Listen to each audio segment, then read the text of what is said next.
Specifically जे कोण शेळीपालन करण्यासाठी उत्सुक आहेत त्यांनी खूप चांगला प्रतिसाद दिलेला आहे। तर जे काय मी नवनवीन इथे व्हिडिओ अपलोड करत आहे, जसं की शेळीपालन, चारा, शेड खर्च किंवा त्याच्यासाठीची बांधणी, कोणत्या शेळ्या आहेत किंवा त्यांचं नियोजन कसं आहे, हे तर सर्व काही माहिती असणारे व्हिडिओ मी अपलोड केलेले आहेत आणि बरेचसे बांधव ते व्हिडिओ बघून त्यांनी चांगला प्रतिसाद दिलेला आहे आणि काही जणांनी कमेंट पण केलेले आहेत आणि जो कोणी कमेंट करत आहे त्याला आम्ही उत्तर द्यायचा पण प्रयत्न करत आहोत। तर मित्रहो, या व्हिडिओमध्ये पण आपण बघणार आहोत की एक वेगळा टॉपिक जो आहे रिलेटेड टू दी बिटल बोकड। तर आम्ही पण इथे शेडमध्ये वेगवेगळ्या शेळ्यांसाठी ट्राय केलं होतं की जसे गावरान शेळ्या, उस्मानाबादी शेळ्या, शिरोई टाईप शेळ्या आणि बिटल बोकड। तर एकंदरीतच आम्हाला कोणत्या ह्याच्यातून काय झालं आणि आम्ही शेवटी बिटल बोकडकडे काय गेलो त्याची माहिती द्यायचा प्रयत्न केला आहे। आणि मित्रहो, याच्यामध्ये जे काय मी पॉईंट्स मेन्शन केले जसं की शेड खर्च, शेड लांबी, रुंदी, साईज, हिरवा चारा, सुका चारा आणि इतर काही सर्व गोष्टी, तर या सर्वची माहिती मी व्हिडिओच्या अधूनमधून आणि शेवटीही दिलेली आहे। तर तुम्हाला सर्व समजण्यासाठी हा व्हिडिओ शेवटपर्यंत बघावा लागेल। तर आय होप तुम्ही चॅनलला सपोर्ट कराल आणि असंच भरघोस प्रतिसाद द्याल जेणेकरून मला व्हिडिओ बनवायला आणखी चांगलं मोटिवेशन मिळेल आणि मी तुमच्यापर्यंत ज्या काही गोष्टी आहेत त्या पोहोचवायचा प्रयत्न करेल। तर त्यासाठी तुमचा एक सपोर्ट असणं गरजेचं आहे आणि तुम्ही जेवढे काही कमेंट कराल, क्वेश्चन विचाराल, तेवढं आमच्यासाठी एक मोटिवेशन म्हणून असणार आहे। तर व्हिडिओला शेवटपर्यंत बघा आणि तुमचा अभिप्राय आणि प्रतिसाद नक्की कळवा।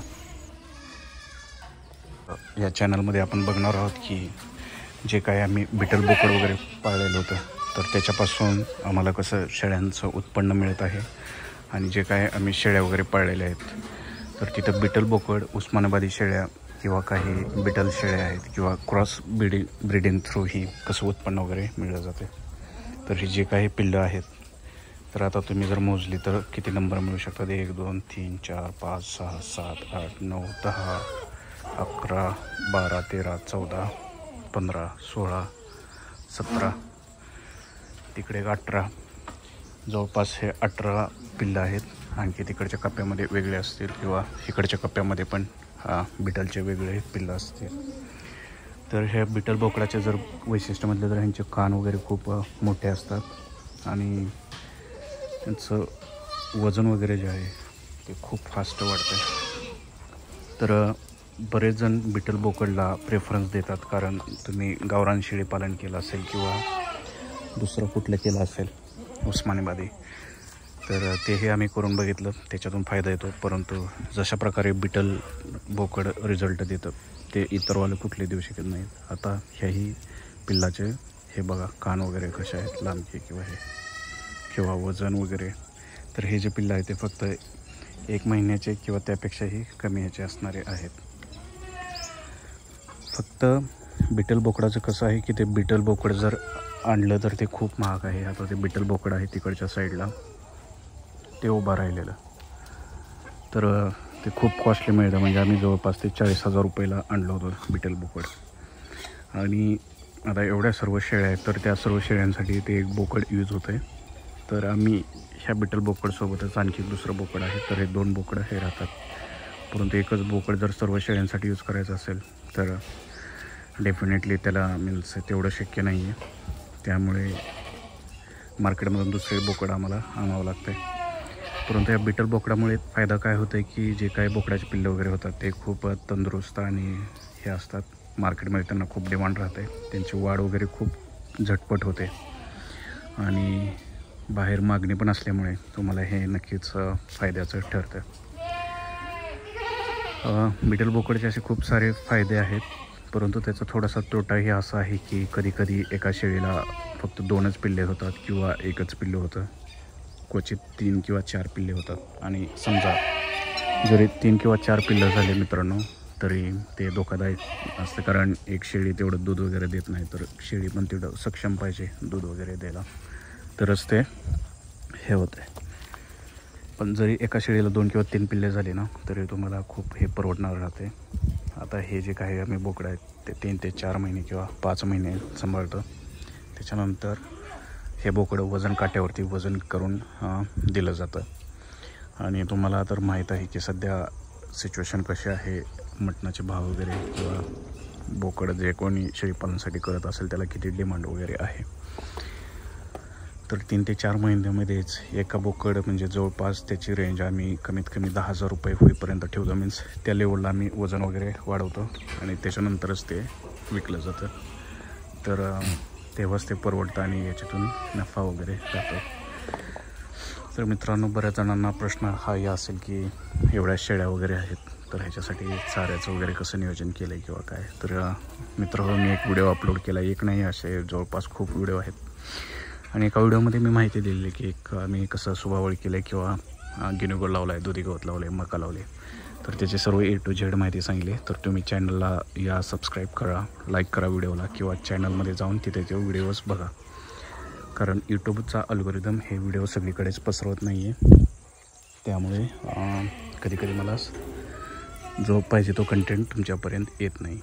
किंवा मग बरेचसे माझे मित्र कमेंट करतात की तुमचं शेडचं हे सांगा, खर्च सांगा, साईज सांगा, किंवा किती शेळ्या आहेत सांगा, किंवा किती चारा लावला आहे, किंवा हिरवा चाऱ्याचं नियोजन कसं केलं आहे सांगा, आणि बरंचसं काही.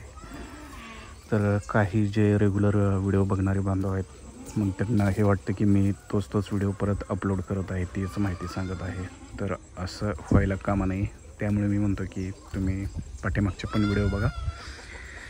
डेफिनेटली हे व्हिडिओ बनवण्यासाठी आम्हाला एफर्ट्स घ्यावे लागतात हे त्याच्यामुळे तुमचं पण याच्यामध्ये सहयोग महत्त्वाचा आहे. आणि तुम्ही जेवढे जास्त कमेंट कराल, क्वेश्चन्स विचाराल किंवा तुमचे काही मते मांडाल किंवा बोलाल, तेवढं आपण याच्यावर हितगुज करू आणि वेगवेगळ्या समस्या किंवा क्वेश्चन्स असतील त्याच्यावरती सोल्युशन वगैरे काढूयात.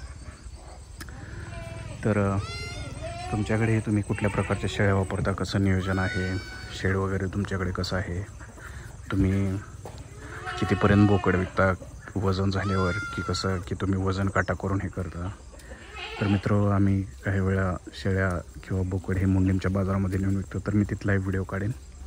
ज्यावेळेस व्यापारी ते तुमच्याकडून हे घेतात बोकड वगैरे, तर त्यावेळेस तुमच्याकडे काही फसवणूक होते का, किंवा तुम्ही कसं त्यांच्याशी हँडल वगैरे करता, त्याची सर्व माहिती देणारे व्हिडिओ मी काढेन. फक्त विनंती एकच आहे की तुम्ही चॅनलला जास्तीत जास्त लोकांपर्यंत पोचवा. कारण बाकीचे पण शेळीपालन करणारे बरेचसे यूट्यूबर आहेत आणि त्यांनी जर एक व्हिडिओ अपलोड केला तर त्यांना 1 लाख व्ह्यूज येत आहेत आणि बरेच जण त्यांना कमेंट करत आहेत, शेअर करत आहेत, लाईक्स करत आहेत. तर आपल्याही चॅनलला मित्र तसं झालं पाहिजे. कारण आपला हा चॅनल आपल्याला खूप मोठं ग्रो करायचं आहे आणि सर्व बांधवांना हेल्प करायची की आम्ही जे काही करत आहोत, ज्याच्यातून आम्हाला जे काही सक्सेस वगैरे मिळत आहे तेच सक्सेस तुम्हाला पण मिळावं अशी अपेक्षा आहे. आणि त्याच अर्थाने आम्ही हा चॅनल वगैरे सुरू केलेला आहे. तर मी इकडं आउटसाईडला उभा राहून हा सर्व काही व्हिडिओ शूट करत आहे. सध्या थंडी सीझन, आता काही दिवसात आंब्याला तोर निघायला पण सुरू होईल मित्र. हो, मे बी निघाला पण असेल. तर हा 6 मिनटाचा, जवळपास 6-7 मिनटाचा व्हिडिओ झालेला आहे आणि मला अपेक्षा आहे की तुम्हाला हे जे काही नियोजन असेल ते लाईक झालेलं असेल आणि तुम्ही हा कंटेंट जास्तीत जास्त लोकांपर्यंत पोहोचवाल. आणि त्या व्हिडिओवर माझं टार्गेट आहे की या व्हिडिओला जवळपास मित्र 1000 ते 1000 तर लाईक यायला पाहिजेत आणि हा व्हिडिओ जास्तीत जास्त लोकांपर्यंत गेला पाहिजे. तर नेक्स्ट व्हिडिओमध्ये आणखी मी डिटेल स्ट्रॅटेजी सांगेल, डिटेल कंटेंट सांगेल, नेमकं काय काय बनवले, कसं कसं बनवलेलं आहे.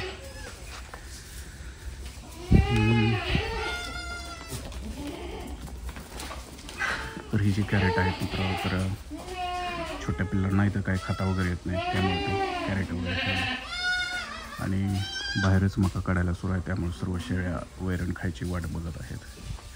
कारण हा सध्या 4 वाजताचा त्यांना वैरण टाकायचा टाईम झालेला आहे.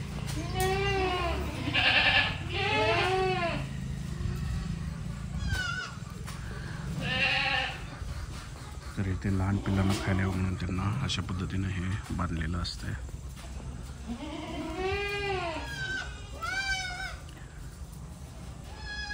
तर बघूयात किती मित्रमंडळी कमेंट करत आहेत, काय क्वेश्चन्स विचारत आहेत का, किंवा काय प्रतिसाद देत आहेत, आमचा व्हिडिओ क्वालिटी कंटेंट कसा वाटतो आहे, ह्या सर्व गोष्टीचा तुम्ही हे करा. हे आलेलं आहे बिटल बोकड फायनली.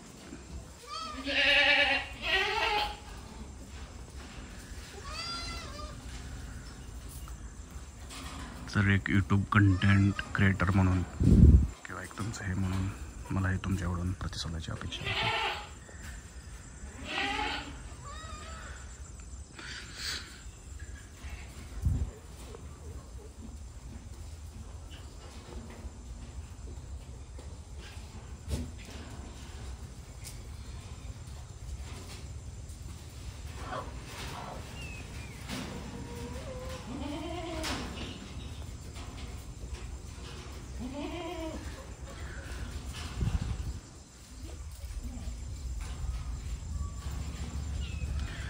तर मित्र, मी जसं प्रॉमिस केलं होतं की व्हिडिओच्या सुरुवातीला मी म्हटलेले की तरी पण मी व्हिडिओच्या शेवटी सांगेन की शेळ्यांसाठी किती खर्च आला किंवा किती शेळ्या आहेत आणि शेड बांधणी आकार किती खर्च आला आहे. तर चला त्यावरती बोलतो. तर आमच्या शेडमध्ये जवळपास शेळ्यांची संख्या 100 ते 150 राहते. शेडसाठी आम्हाला 5 लाख रुपये खर्च आला होता. हे जे काय शेडचं जे काय पोल्स आहेत ते ओल्ड आहेत, ओके, आणि जे काय पत्रे वगैरे आहेत ते टोटली न्यू आहेत. शेडची जर अशी रुंदी बघितली इकडच्या साईडपासून इकडं तर ती आहे 90 फूट आणि शेडची जर लांबी बघितली हे खालून ते इकडं वरतीपर्यंत तर ती आहे जवळपास 120 फूट. मध्येच हे आहेत गव्हाणे वगैरे ज्याच्यातून 1 कॅरेट आरामशीर जाईल. तिथे आम्ही शेळ्यांना चारा वगैरे टाकतो आणि 2 गव्हाण्याच्या मधील अंतर त्याच्यामधून 1 गवताचा गाडा आरामशीर जाईल. तसेच मित्र, आम्ही शेळ्यांसाठी मक्यापासून हे असं मुरघास वगैरे बनवलेलं आहे. हे कुट्टीच्या मशीननं तो बारीक केला जातो. आणि मित्र, हे आहेत आमची शेळ्यांची पिल्लं जिथे आम्ही जास्त करून बिटल बोकड क्रॉसिंगसाठी वापरतो आणि हे आहेत शेळ्यांचे बिटल बोकडाची पिल्लं वगैरे. तर हे फक्त 1 महिने ते 15 दिवसाचे आहे. तर चला, सर्व कंटेंट हे झालेलं आहे. तर व्हिडिओला शेअर, लाईक, सबस्क्राईब करा. थँक्यू.